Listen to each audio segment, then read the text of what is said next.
Hello JHN students, my name's Daniel Barcroft. I'm a former JHN student myself, and this is my video experience of what I've been up to since I left school, which will hopefully be of interest to you as you start to think about your futures as well. So I left JHN in 2013 with 3 A-levels, History, English Literature and Politics. I was sad to leave JHN because I enjoyed my time there, but also I was excited about the next chapter and going to Durham University, where I studied history for 3 years. I loved my time there. I had a really fascinating course, but most importantly, I played football nearly every day. So that was pretty enjoyable. After university, I had a bit of a break, had a few trips, did a small amount of travelling, and then I started a job in local government. So I worked for the Hertfordshire Local Enterprise Partnership, which is attached to Hertfordshire County Council. I did that for about a year, working as a communications intern. So a lot of the sort of promotion, writing for stuff in the local newspaper, social media strategy, that kind of thing. Then I joined the civil service fast stream as a generalist fast streamer. So I got dropped into different government departments to work as a civil servant.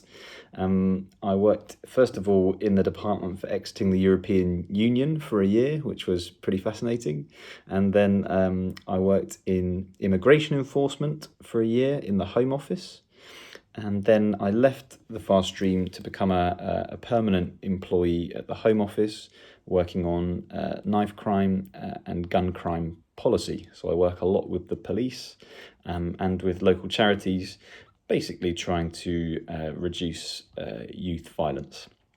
And I've had an excellent time in the civil service. It's been a really, really interesting career so far. I've been given a lot of responsibility, and the civil service is really, really varied. So I'd recommend you look out for it if you've not looked into it before. Tons of different departments and different types of opportunities. I'm pretty confident there'll be something there for everyone.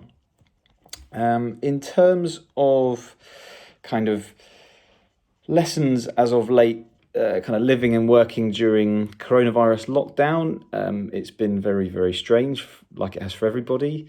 I've not really enjoyed it. I'm a social creature. I like being in the office. I like engaging with other people and sort of bouncing around with other people. And so sitting in my room, working sort of all day and then just logging off and being in the same place is not much fun. But I think my main lessons would be definitely to get dressed, even if you can get away with not getting dressed. It helps mark a difference between home and work life.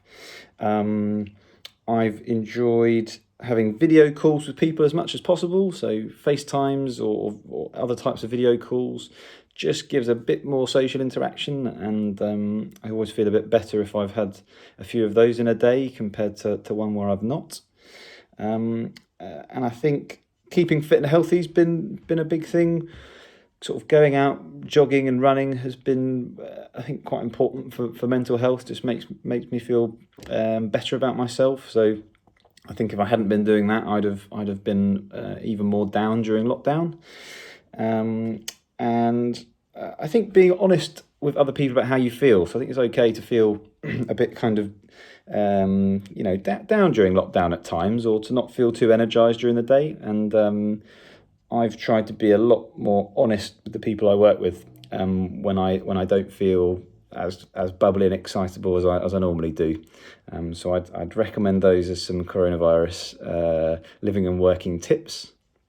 But I suppose some wider advice as you sort of prepare to take the next steps into your future. It's much harder for you guys than it was for us. There's no denying that, but don't be resigned to it. There are loads of positive opportunities out there, and when you see one, really prepare for it, really go for it. Don't make a sort of half-hearted effort for it. If you really see one that you like, put all your weight behind it and make sure you get it. But for me, best of luck with whatever you try to do.